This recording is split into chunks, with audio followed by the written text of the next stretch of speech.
Today, we're talking to Chewie to dive into the world of NBA Top Shots and digital sports collecting.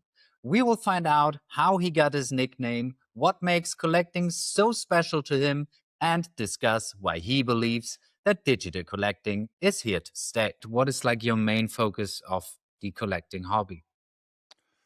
Well, my main focus is with Dapper Labs. Dapper Labs has all different kinds of collectibles. They started off with the crypto kitties. Um, my primary focus, though, within Dapper Labs is the sports collectibles. Hmm. Uh, NBA Top Shot, the National Basketball Association, NFL All Day, the National Football League. Those are the two big ones that they have for sports, and that's what I collect. I primarily focus on the NBA side. Here in Sacramento, California, we have the Sacramento Kings, Hmm. and with my collection, I had the great opportunity to become a community leader also, Yeah, with I my saw that. collection, and get people together to not only collect our moments, our digital collectibles together, but open up digital packs together, and then go to games Hmm. together, and just not even going to games together, but meeting up and just hanging out, talking about our collectibles, talking about what we like about the platform, what we don't like, why we're here, why we continue to collect. And that's part of what keeps me collecting is the community. Just coming Yeah, back from Vegas last night, 3 days with a bunch of collectors yeah. around NBA. So that's my Nice. primary focus. Yeah, I So love it. like totally geeked out, dove into the hobby the last couple of For days. sure.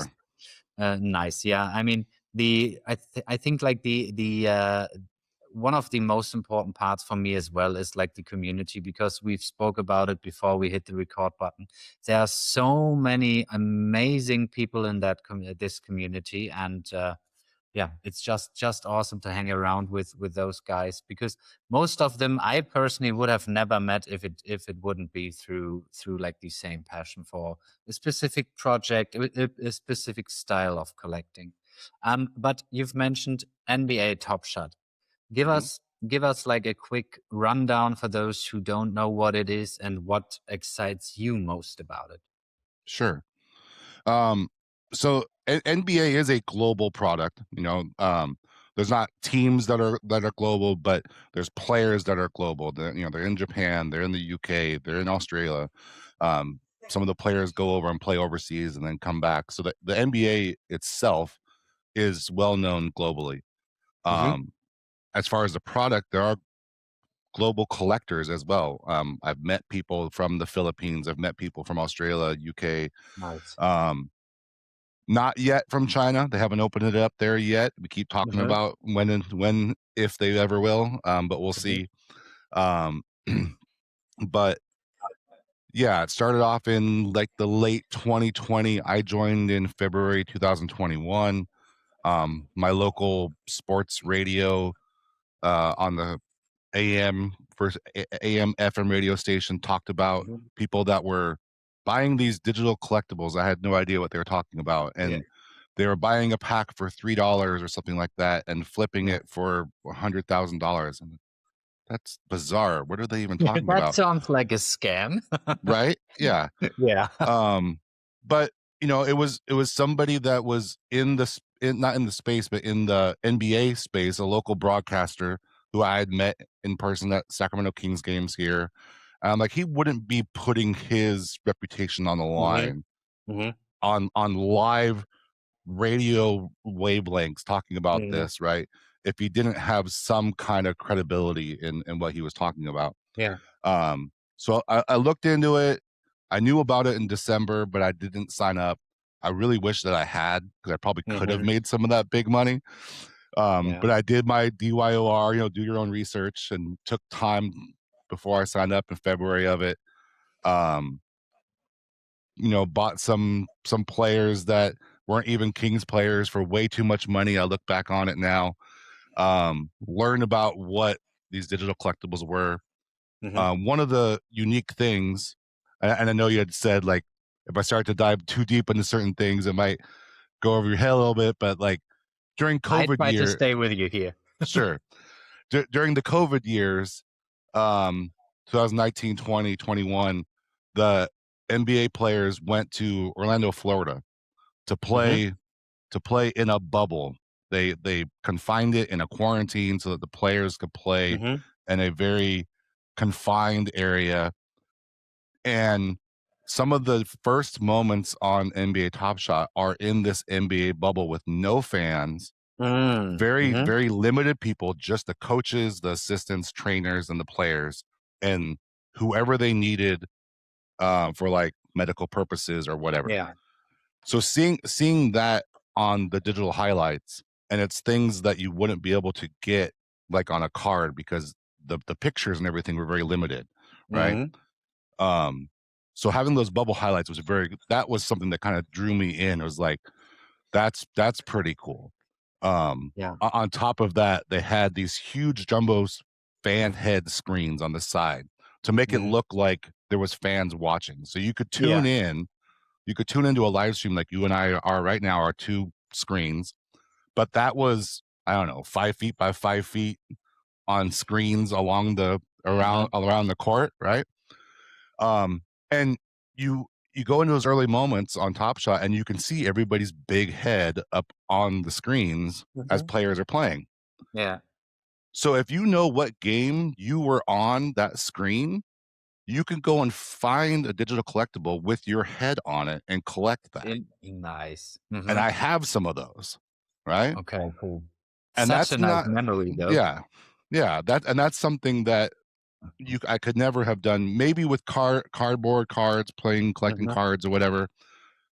If there happens to be a crowd in the background, you could maybe find a blurry part of you in there Mhm. somewhere, right? Yeah, But you yeah, would yeah. never know where that card is. With blockchain, you can look up the exact date of that game and go and find it Mhm. because you knew you were there. And that's what Yeah. drew me into this collectible. Yeah, nice. Totally, totally understand that. Before we go in further, can you give like a quick rundown? What is that product and NBA Top Shot? What is it? Because some of our viewers here will probably not know about it. Yeah, so it's a digital collectible. Instead of it being a, let's see if I even have one. I do actually have one. Instead of it being a um bear with me for 1 second. I don't have fingernails.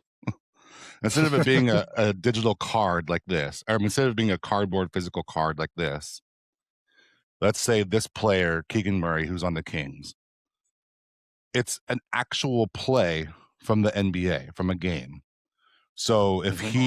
if he was running down the court and he dunked the ball into the hoop on February 21st against some other team from San Antonio, the digital collectible would be from that actual game, from that actual team, and it would show that actual play of him dunking it.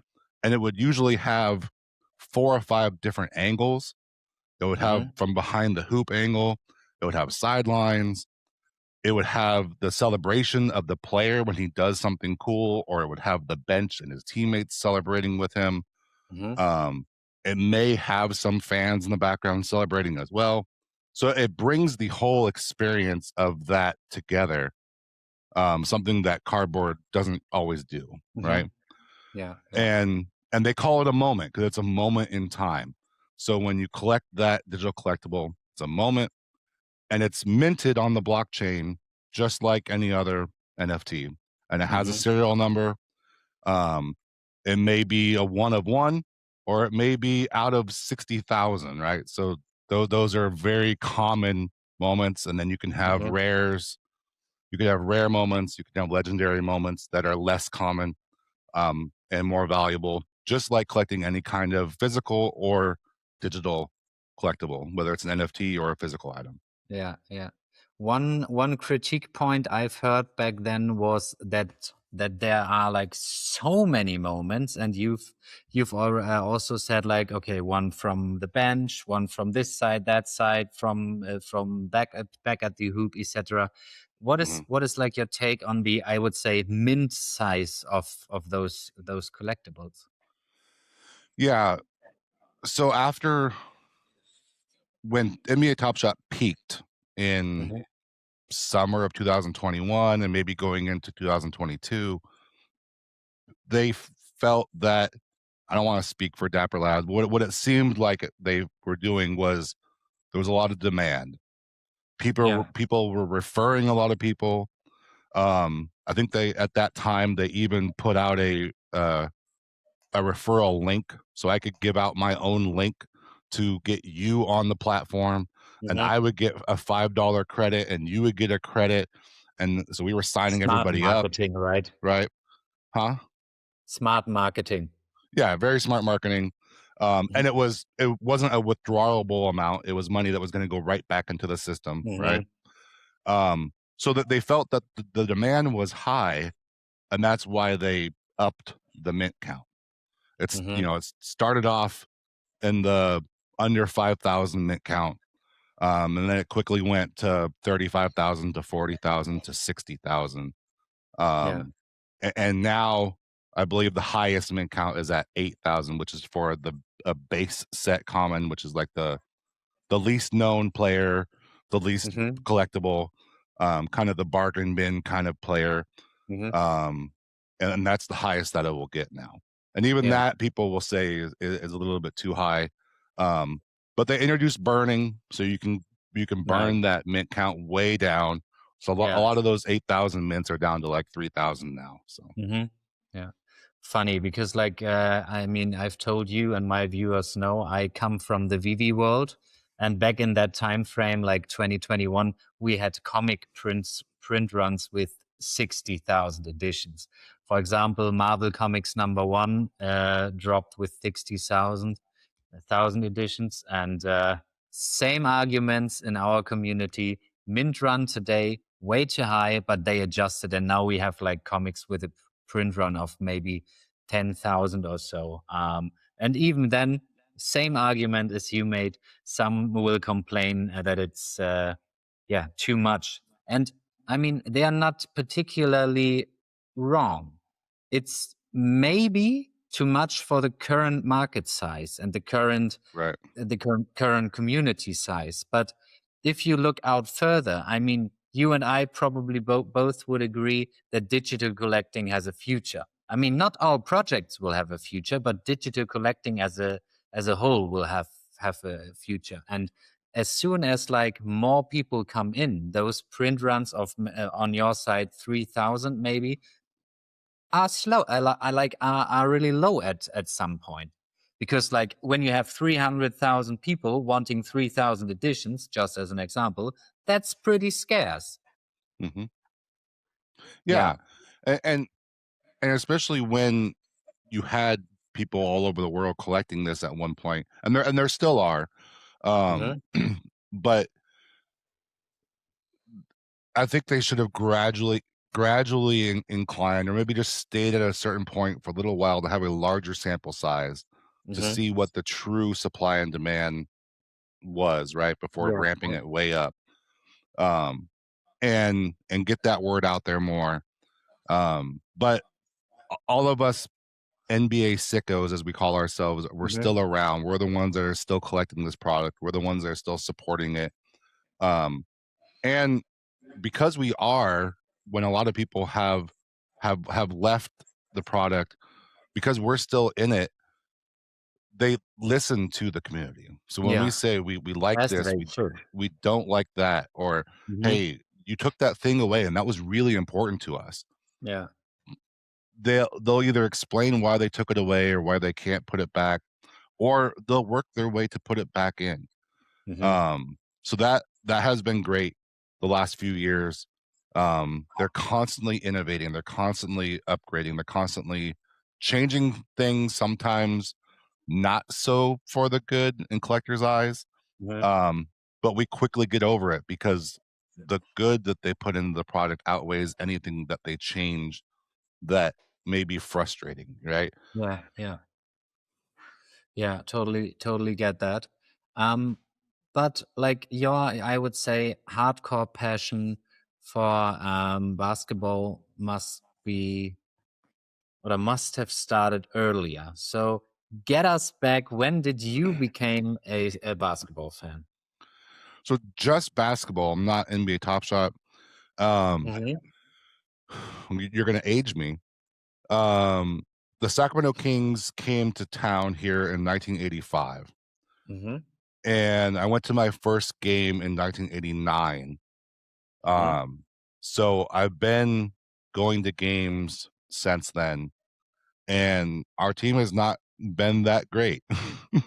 we Okay. we've had we've had years where they were good. They Mm-hmm. went deep into the playoffs, and they had some very high win seasons in the late 90s and early 2000s, Mm-hmm. and that was my high school years back then. Mm-hmm. Um, so I had a lot of friends that were really into the team, and we were going to the games together. We were going to sport pubs because during a Mm-hmm. certain time before 10 p.m., if you were 18, you could go to the sport pubs and you could watch the games Okay. um, together. And those places were so crazy. They had all the screens on for football where you could watch all the different games, American football, NFL. And when it was just the Kings, though, the football all went to a different room, and everyone was focused on just the Kings Nice. because in So Sacramento quite that good was energy in the room. yeah, yeah. Mm-hmm. Sacramento was the Kings was the only thing in the town as far as a professional team. Yeah.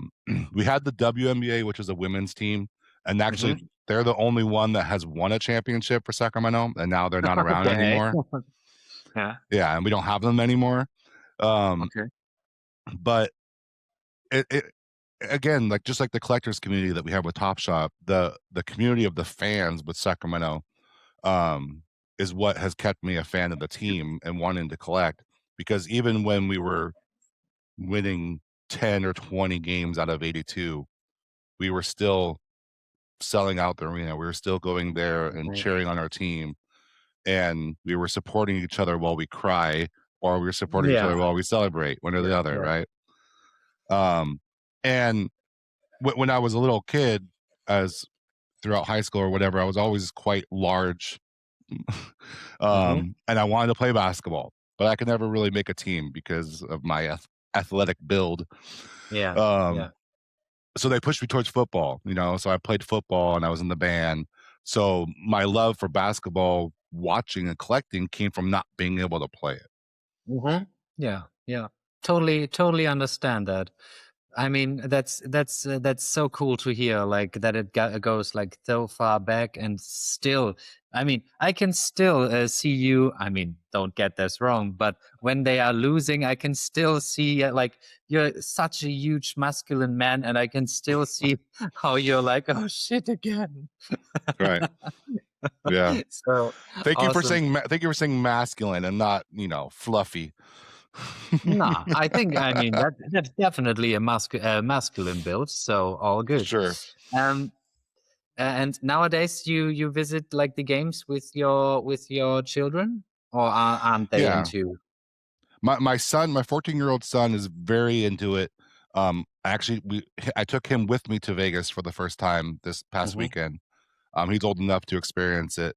My daughter, she plays a little bit of basketball in recreational league, and I've gotten her into understanding the game. She understands the rules. She likes watching it as well. Um, she's not as passionate about the team as my son and I Mhm. are, but or the collecting side of it. She's not into the collecting side of it that much. Yeah. Um, Yeah. but with the WNBA, I do sit down and watch WNBA with her. I want her to see, like, hey, if you ever get into any kind of sports, doesn't have to be basketball, but whatever it is, like these are what professional women can become, right? Yeah. Don't ever put yourself down. Don't ever think that you can't do it. All these women right now were 10-year-olds looking at Mhm. each other, thinking I can do that too, right?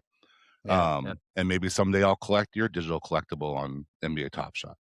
Yeah. Yeah. Um, so Maybe Caitlin Clark back, I don't know how old she is, but let's say I don't 15 either. years Yeah, back was like, I mean, she was a small girl as well. And yeah, now of on course. Panini blockchain, her sports card was sold for 175K or so. Yeah, That's crazy. I mean, now with the World Cup, there are higher sales, but until like 3 weeks ago, she was the highest sell on the whole digital side of Panini blockchain. So Higher than Wemby. sorry. Higher than Wemby, than Wembanyama, Victor Wembanyama. I think so. Or was she the highest women? I mean, I know that Higher women's. Okay. now a Lamil Yamal football player got sold for 210, and Mm, and a Messi and a Ronaldo also like this kind of close before 200. But I guess she was one of okay. the most expensive cards on there. But don't Right. count me on that. I mean, yeah, Yeah. still huge. I do collect some Panini digital Panini also, but I'm not as big into it for the same reason of like you can interact with the cards. You know, you can spin them around, and they Mhm. a lot of them have that hollow look to it, where they shine and have the different color effects, and definitely cooler than the physical cardboard world. Um, and if I can make big money, of course, it's very cool. But I haven't gotten into the Panini side of it as much as I had the NBA Top Shot. Yeah. I think because I lean towards more the experiences that I get with Top Shot that I don't see are being offered with Panini. Yeah, yeah. I mean, I'm also not like big into the Panini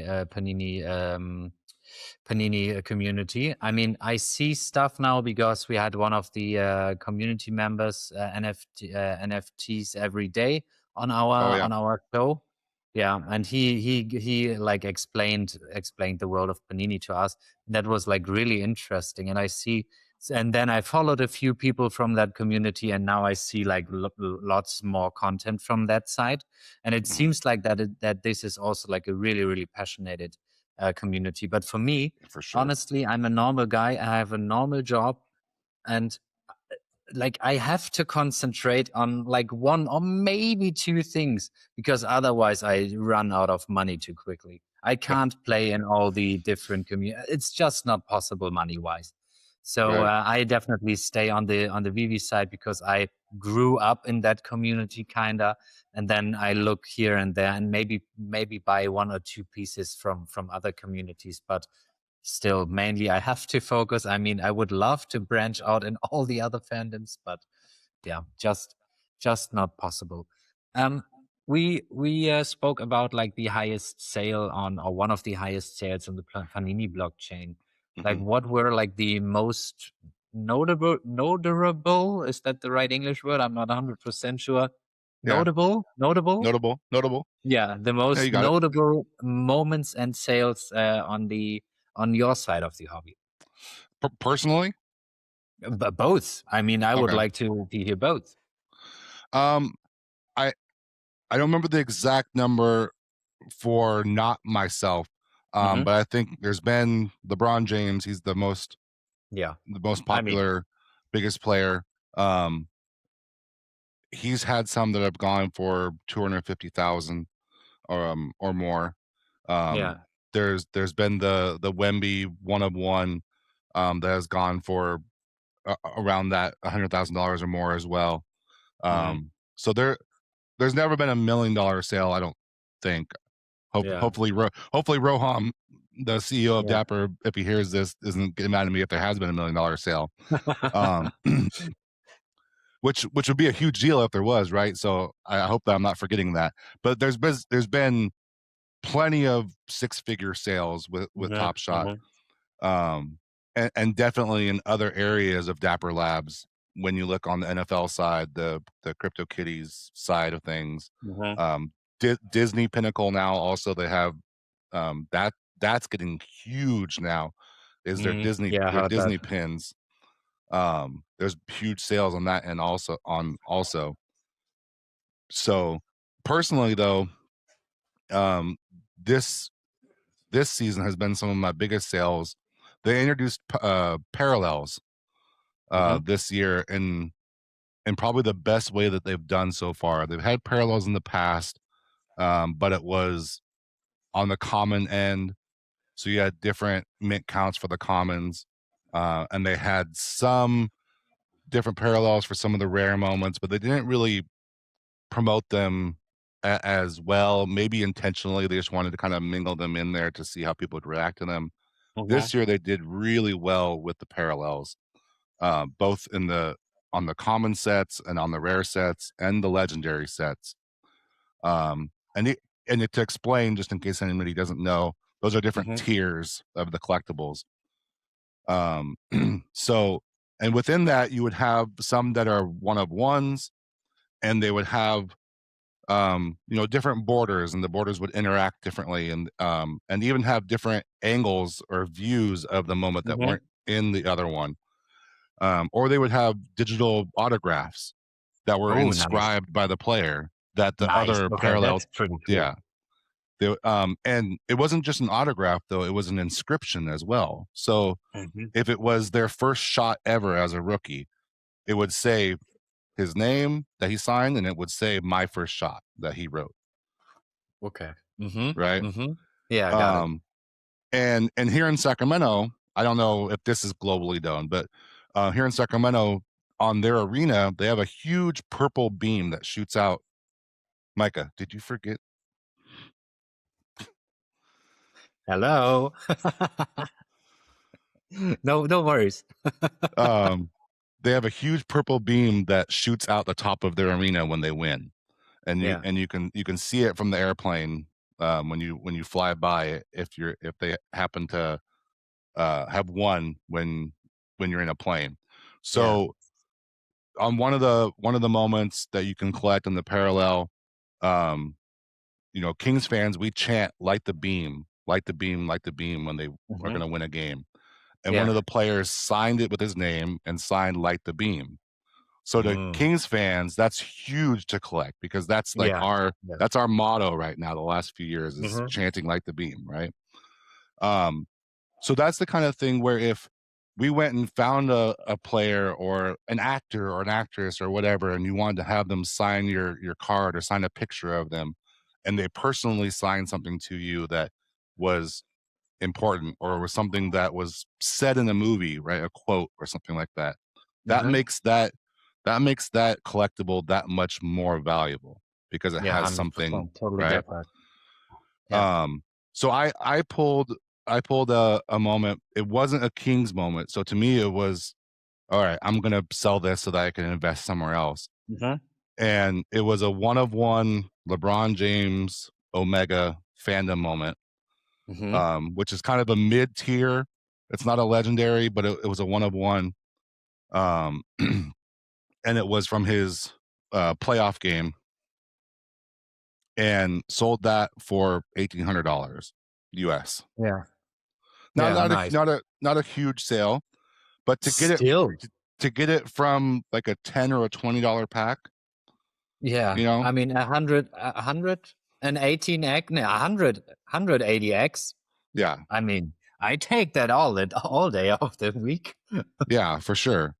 And this year I've hit multiple $1,000 to $3,000 sales that I've reinvested back into the product to collect the moments that I wanted, and to complete sets. So they have different kinds of sets that are geared around either a type of play, whether it be dunks, hard dunks on the rim, or whether it be hustle moments, plays that are all about being quick on the court and hustling around, or whether it's about buzzer beater wins. Whatever the theme of that set is, each moment will be around that theme, and you can collect the whole set. And once you do, you can put it into a challenge, and you get a pack for completing that set. Nice. Yeah. And a little bit of gamification in terms of getting people to finish the sets, etc., because then you get like some kind of reward for it. Correct. Yeah. And you have to not only own it, but you have to lock it. So that's something that in physical world, there's no concept of locking, right? When you unlock it? You can unlock it with Top Shot. When you lock it, it's for 1 year. Okay. Yeah. So but that's pretty cool, because you automatically take pieces out of the circulation. Yeah. So Yeah, out of circulation from listings, yes. Hmm. Um, you can still burn it if it's locked. Okay. So if you have multiples locked, or you have duplicates or whatever, one locked, one unlocked, when they have trade-ins, so they have trade-ins that you can trade in moments for a pack, or you could trade it in for credit on the product. Hmm. Um, you can still trade in your locked moments, so that's good. So it's not totally locked, Hmm. but if you wanted to sell it, you'd have to wait until Yeah. your Yeah. year is Yeah. up, right? Yeah. Okay. So when you do that, you get that reward pack, and then you can either open that pack, or you can list that pack on the market. Hmm. How much? How So much? either way, Like there are probably different price points of that. Are there like different price points of packs, or is like where's the difference there? yeah, for sure. So it depends on what kind of set it was. If it was a common set, and those moments cost, $1 to $5 each, and there was 20 of Hmm. moments in there, it didn't cost that much to complete the set. Then the reward pack may have a slim chance at a parallel, and may have a slim chance at a rare. Hmm. Um, so the pack might sell for $20 to $30, maybe at the most. Yeah. Yeah. Um, when you do a rare set, usually the reward will have a rare from another set to help you Hmm. complete that other rare set. So Yeah. a lot of people will open up that pack if they're interested in completing a different set as well. But then that pack will be maybe $40 to $60, depending on Hmm. what rare moment it is, and also what player, because they do introduce chasers into some of these Okay. packs, Nice. Huge. Huge. right? So you Yeah. have huge marquee players, whatever the big name players, they'll put maybe five of those into these packs as Hmm. chasers. Or sometimes they'll put that one of one moment into that pack as a chaser. Hmm. Yeah. And But is it? that'll keep that pack price up until that moment is pulled. Yeah, that was the question I wanted Yeah, to ask because we've yeah, seen that. Oh, you could see that on the Panini blockchain as well after for like sure. Yamil Yamal, Ronaldo, Messi, etc. were pulled. Then like Mm, the value of the packs dropped significantly. But I mean, it's like common in collecting, right? Also, when on the VV side, when you try to collect a special mint. So, for example, the year the character had his first appearance or so, and and people know, okay, they look at the blockchain and they know, okay, 300 are in store and none of them, like the special mint hasn't been pulled yet. Obviously, it fluctuates in terms of price after the special mint or something like that gets pulled. for Um, sure. but yeah, I mean, it's just I guess normal. My biggest pull this year on Vivi was I got they released in the month of May, and that totally fits like your name. They had like obviously the big Star Wars month, and they released the Millennium Falcon one of one, not one of one, first appearance Millennium Falcon, and Okay. first appearance Yoda. And I pulled Oh, a okay. Yoda secret rare, and there are like I guess 150 of them. So that Oh, was, and okay. I pulled that live on stream. That was so cool. That was my Oh, best wow. pull in the last 5 years, honestly. And I mean, that's like roundabout like your hits. I think it currently is at 1,600 or so. But that's so cool. I was so happy about that piece. So Yeah. are you holding, or did you sell? I'm holding. You're Right now holding. I'm Okay. holding because I mean 150 editions of a character of Yoda that Hmm. is I think and it also is kind of childhood and the quality of this 3D asset looks so good. Looks honestly so amazing. Um yeah, but they haven't released Chewbacca yet. I hope they will do next May.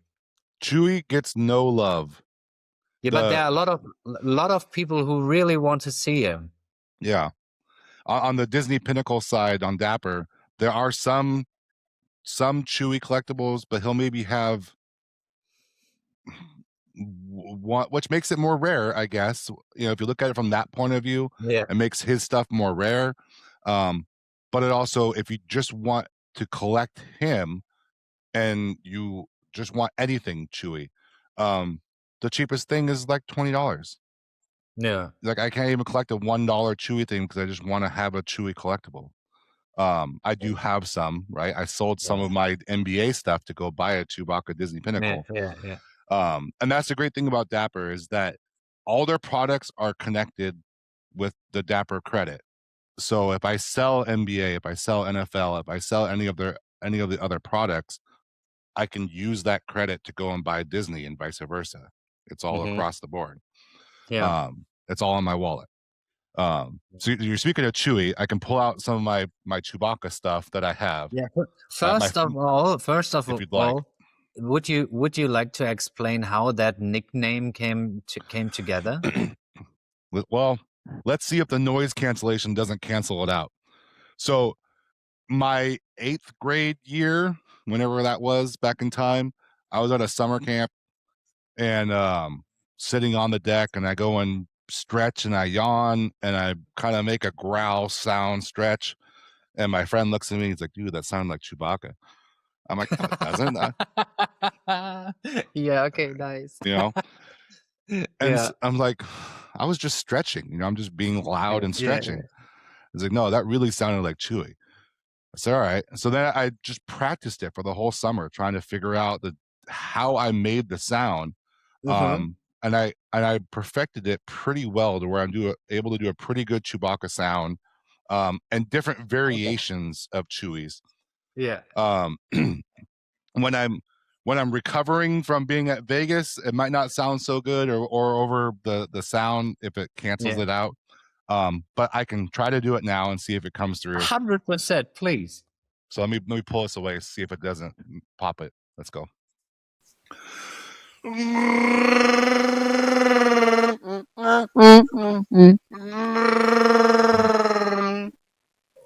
Did that come through? Okay. Wow. Okay. Yeah. Wow. Okay. 100%. I didn't expect it to be that accurate.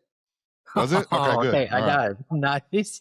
Thank you for that. That was awesome. Yeah. I mean, you deserve that nickname 100%. Thank you. So I'm able to do like a Chewy laugh. I can do, which is stupid, but I do like Chewy underwater, where I just like he's drowning. Okay. Stupid things like that. You know, I just like, Yeah. oh, baby But Chewy. You I know, mean, that nickname is well deserved, 100%. I totally get that. yeah, But yeah, you wanted to pull up the collectibles. sure. Yeah, these are my physical ones. So I I watched Star Wars and I knew the characters, but I wasn't in love with Chewie before my friends said that I sounded like him, right? Mm-hmm. And then because I'm big and hairy throughout my high school years and everything, that became Yeah. my nickname.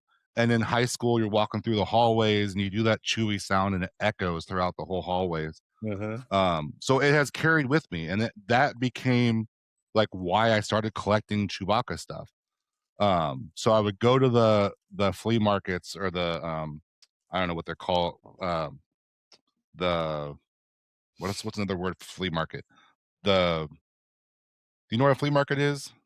Yeah, I don't. where you Okay, can buy stuff people don't want to have anymore, yeah, like in like the a garage sale, but it's a huge yard thing. sales, whatever. Yard sales, yeah. So I would Yeah. go there and just start trying to find Chewbacca stuff. So you know, I have this figure here. It's like Mm-hmm. about a foot tall Chewy, Oh yeah, it's way bigger than I thought. Mm-hmm. and this is from 1971. Okay, that's And you pretty could see pretty that cool. it's like hand painted. Yeah. It's Yeah. not it's not a Lucasfilms thing. It's not like anything like that. So I have that one. I have some other ones that I kept in the bags unopened that are from the late, you know, in the 70s, from the first release, that are just like stand-up figures, not even action figures. Yeah. Oops, here Yeah. we go. Here we go. Um, Yeah. Nice. that kind of thing. Are they worth anything, or is it more like the memory and your love for like the nickname and the character itself? So some of them are worth something that, well, I mean, it's worth what somebody will pay for it, right? So if you go on eBay, that large thing, the large one that I showed you, the last one that I saw sold was for around $300 to $500, Not something like bad. that. The Yeah. mine has a little crack in the foot here, so Oh, okay.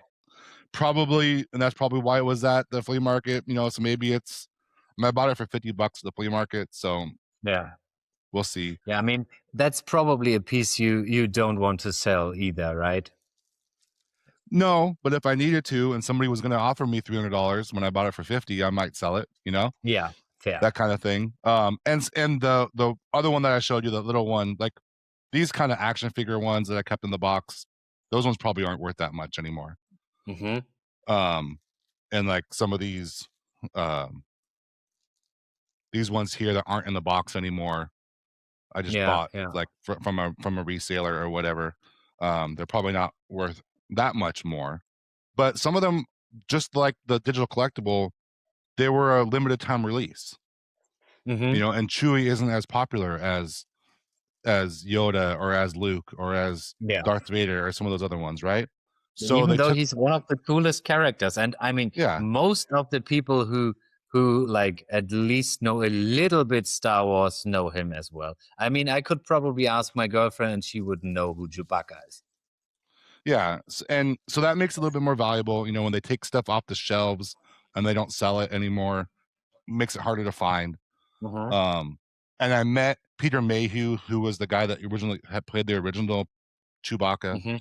Yeah. before he But passed away. I don't know if it's a myth or something like that, but I've read or whatever. I've read or heard somewhere that he, like, I mean, even though he played such a significant character, Mhm. he never really made money on that. I mean, obviously he made a little money on that, or am I wrong there? I don't know. I mean, he technically didn't have any dialogue, Yeah. right? Fair. Yeah, fair. So, um, and the crazy thing about me being able to make that sound, if you look up like how they made that sound, it was a mixture that they produced from a a metal chair being dragged across a tile floor and like a bunch of other animal noises mixed together to do that. Yeah, yeah, And I tell my kids, I'm like, yeah, and I got all that inside of me, and I'm able to make that sound. You know, yeah, yeah. but yeah, I Pretty mean, cool. the Peter Mayhew guy, he was great. I met him in person. He signed a print of it. I mean, he was huge. And it's Hmm. sad that he had gigantism, which is Hmm. Yeah, yeah. where Like his super bone large person. super large and his bones grow faster than his body can handle. Hmm. And so he passed away earlier than he probably should have. But yeah, Huh. I love collecting that. Yeah, nice, nice. So whenever you are on a flea market or something like that, you're looking for specifically that kind of Chewbacca related collectibles, or are there other collectibles you look out for? Because you've shown us a sports card before. Like on the physical, I mean, on the digital side, we got a good sense of what you Mhm. collect, and now a little bit on the physical side. Is there more on the physical side, or did you shift more to the digital? Um, I definitely shifted more to the digital. The On the physical side, anything anything Chewbacca, if somebody wants to buy me a gift, I'm gonna love it. It Yeah. could be a Chewbacca Lego, it could be a keychain, it could be a shirt. It doesn't matter. I'm gonna Mhm. love it. Again, because it's so hard to find. Yeah. Um, other than like some sport cards, I still collect sports cards because my son and I will rip a pack together and we enjoy Mhm. collecting the cards. But you run out of space, and Yeah, totally get that. it collects dust, and it's so hard to figure out what the different cards are, like with Mhm. the different borders, and whether or not you truly have the one car that somebody is looking for that cost the hundreds of dollars, and you're like, Yeah, "Oh, yeah, yeah, I think I" you're like, "Oh, yeah, I think I got that one." So then you go to the shop, and you're like, "Yeah, I got that whatever, whatever prism." And they're like, "No, no, no, you have this version of it, and that's only worth $5." I'm like, "Oh, man." So it's a yeah. lot harder to f you know, it's harder to Yeah, figure out in the physical world. Where in the digital, yeah. it That's tells you easier on the exactly. blockchain side. Yeah, it tells you exactly what you have, and the market tells you exactly what it's worth on Yeah, blockchain. yeah. So, Fair. on the digital side, though, um, we bring digital and physical together, though. Um, Hmm. I don't know if when, you talked with the Collecting and Connecting World with Polly, if they showed you the crypto slabs. Have you heard of that No. product? So the Yeah, I've crypto heard about it. Yeah, you have heard of crypto slabs? Okay. yeah. So Briefly, briefly though. the crypto slabs, it started off with NBA Top Shot, but you can also use it for any digital collectible. And it Those are not like those frames, right? Where you can yeah, show off. Yeah. Then yeah. I I heard mean, about it. okay. So it's a frame, and it will say what the collectible is. It'll say the mint count on it. It'll say your serial number on it. Um, Hmm. if it has any kind of badge or symbol or whatever, it'll have that badge on there. Um, and then it will play that digital collectible on your physical screen. Hmm. But it looks like it's in a collectible slab, like for Pokemon or sports or Yeah, whatever. yeah, yeah. But it's digital. So that's been really cool too, is still being able to be in the physical realm while collecting digital and putting those two Hmm. things together. Hmm. Yeah. Um, and one of the players here in Sacramento, he had a partnership with NBA Top Shot, with that autograph that I was telling you earlier, Hmm. where it's his autograph with the inscription. And as his number one collector, I collected his most moments, this year. They reward their biggest collector with a true one of one ultimate moment. So only Ooh. one person gets that moment, Yeah. and it says "to my ultimate fan" on that moment. Nice. Okay. Um, yeah. So And for being the you, and that's me and my yeah, yeah. son, really. But so my son and I, we got to meet him in real life. This Hmm. player, his name is Neat Clifford. We got to meet him in real life.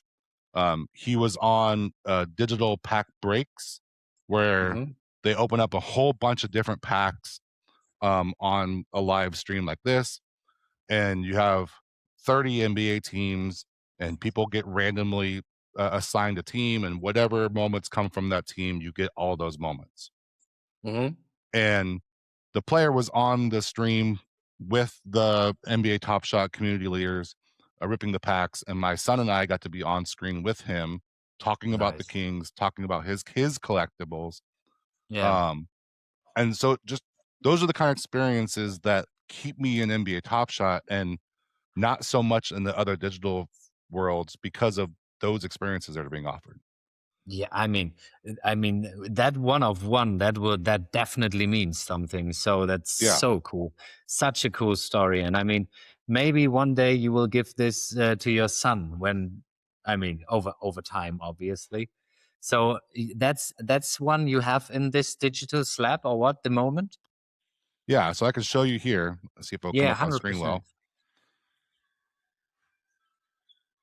So you can see here Yeah, the digital autograph being signed, and then I have his physical autograph on top of it because I met him nice. in person. Yeah, that's super cool. Also, like that, it's like looks like a little bit of the shadow there. Yeah, and then you can see the card, like the slab where it says his name Yeah, yeah. and the mint count. I'll try to. Wow. There you go. Now it's not. I don't know if it's Not mirrored on your blurry end, but anymore. Yeah. yeah. So That's super cool. right, and so anybody Yeah. can do that. I if I wanted to, I could put my digital Chewbacca on there, which I probably should. I have like 3 of them. Yeah. Um, I'll Yeah. never be able to get it signed, but Yeah. you could do that with your Veve. I mean, you could put your Veve digital collectibles on one of Yeah. these things Yeah. as well. Yeah. So, Awesome. I think yeah. like even though the when we look at like 5 or 10 years out, I think like the physical world and the digital world will merge even more. I mean, that's like obviously a little merging of those two worlds. But I think if like the AR technology, etc., and wearable glasses where you can Yeah. kind of overlay a digital reality, or you could just throw that moment just as a picture on the wall that's all the time there, or stuff like that. I think that will be pretty interesting. One Um, thing I saw people doing at Vegas this weekend, which I hadn't thought of before, was having our digital collectible on our phone mhm, and then bringing that up, the image, bringing that up on your phone and having, you can draw on your phone on a mhm. picture and having them digitally sign your digital collectible on your phone. Yeah, okay. So now you have the image of, it's not technically on your collectible, right? It's not on the blockchain, Yeah, but you could but put both together. you can put it together. It's still, let's say you have number 5 of 250 or whatever. It's still your collectible. It's not just an image of it. Yeah. It's still your collectible now with that player's digital autograph Yeah, on it, signature. right? Yeah. So I Yeah. saw people Yeah, doing that over this weekend. we have some in our community that do that as well with like artists and stuff for comic covers and stuff like that. But I think that is something that needs to be there over the long time. So Yeah. I don't know how they technically would do it. But if you own a piece, then you can pop up like a little chat window or something like that where it says sign here, and then they sign in Hmm. that field, and then it get automatically transferred on the actual digital piece. That would be pretty wild. Yeah, Yeah, and would for also sure. enhance the collecting experience again, right? Of course, yeah. And the purple autograph that you saw on this one, that Hmm. one is on the blockchain. Hmm. It is its own um digital collectible in itself. So when you have Yeah, them, the moment the autograph is underneath it on the blockchain together, so they go with each other. nice. Yeah. Yeah. How many of those kind of moments are there? I mean, yours is a one of one, but there will be probably of other players be other one of ones, right? For their biggest supporters and fans. There are, yeah. Not every player has a partnership with NBA Top Shot, Hmm. so they're not all on there, um, or not all of them have the autograph partnership. Like it's all about what they sign up for, right? Yeah. Um, but the biggest rookie from last year, Cooper Flag, he had an autograph partnership, so he has, I think, 10. He has Hmm. five one of ones, different variations. They're from a set called the Signature Series. Different plays from different games. So they're true unique one of ones. Yeah. And then his debut moment, meaning his very first game and his first play in the league. That has an autograph as well. Um, and then they have another one called the Origin, which is like his defining play, like what made Hmm. him a star from that year, kind of thing. Um, and then a rookie revelation, which has his draft footage. So when they weren't even playing in the league yet, they were just when they got drafted onto a team that night, and they're in their suit and they're Hmm. given their team hat, and they come and they meet the commissioner on the stage, and they're being introduced and they shake hands. That footage is in the moment, and there's a signature with that as well. Oh, nice. Yeah. Yeah. Um, those that guy, the Cooper Flag guy, those ones are highly collectible, and those are going for 5 figures, and I don't have any of those. Those are those Okay. are way too expensive. Yeah. Yeah. Um, Totally get that. yeah, and if I was to pull one of those, it would be pretty much an instant flip Yeah. to go towards what I want. Um, Yeah. but yeah, and then there's other players on the women's side as well that have autographs. Um, but there's enough of those autographs that if you want to get somebody that you enjoy from your team, there's going to be one. If you want to get a player from a college that maybe you went to or you liked watching, there's going to be one. Hmm. Um, and a lot of them are on parallel, so you're not only getting the autograph, but you're also getting a more rare moment in itself because it's a Okay. parallel. You Yeah. know, Yeah. Nice. Nice.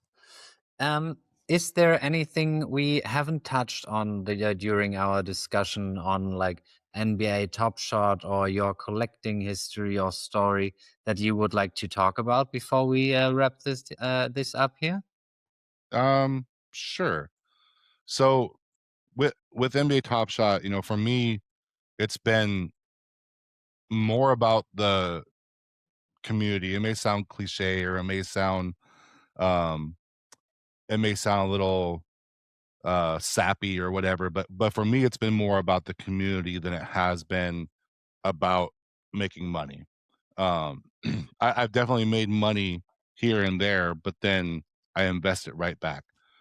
Hmm. Or I've taken money out of the product, but then it went into having an experience with it. Like I'll I'll sell something, but then I used it to fund my trip to Vegas to go and Yeah, do spend time with collectors or whatever.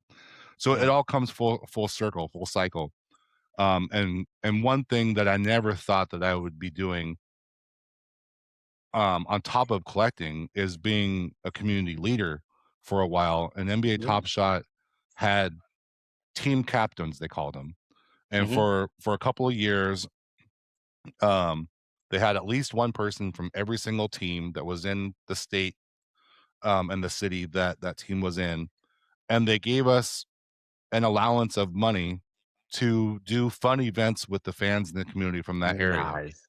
Hmm. whether it was local, or whether it was something that was in the Discord, or whether it was something that was on socials. So Hmm. we all made sure that if there was a Kings fan that was in the Philippines or in Australia or in Japan. I had somebody that was in Japan, a random Japanese. He wasn't Yeah, Japanese, but yeah, he lived in Japan, that was a Kings fan. yeah, yeah, So we made sure, all right, you're never gonna be able to come to a Kings game, right? I'm not gonna be able to fly you here and get you into a game. But yeah. what I can do though, is have a virtual meet and greet with a player and Hmm. make sure that you're a part of that, right? Yeah, What I can do for your collectibles is make sure that we have a community burn. So everybody go and burn this specific moment. We're going to make this moment more rare. And this is going to be the community moment of the year that we're all going to collect. And then I'm going to give away a bunch of these moments to people that didn't have any to burn. So everyone is yeah, getting, in one way or another, you're getting a rare moment because you helped make it rare by burning it, or you got a rare moment because I gave it away to you hmm, through these funds that Top Shot gave me to give back to the community. yeah, Um, and that was one of those great things where it's like I get to plan these kinds of things, and I get to take community's input about what they would like, both locally, like I said, when we went to games together, or we went and just had a potluck where everyone brought food together and we watched a game that was on TV because they weren't local. We just watched it together and we ripped packs together. We had pack opening parties, and we would gift our moments to each other back and forth right nice. there, Hmm. right? And it became a true sense of community where I know some of these people and I know their kids. They know my kid. They watched him grow up the last 5 years. Um, and I've collected cards. I've gone to trade nights at the shop or whatever, and I've traded cards with strangers and whatever. But I never developed a friendship with people in the card Hmm. collecting world where they've come to my house and we've had Yeah. soup together and things like that. Whereas in NBA Top Shot, it was the perfect point in time during COVID where we were all at home looking for something to do, and the digital world gave us that pathway to Hmm. do it, right? Hmm.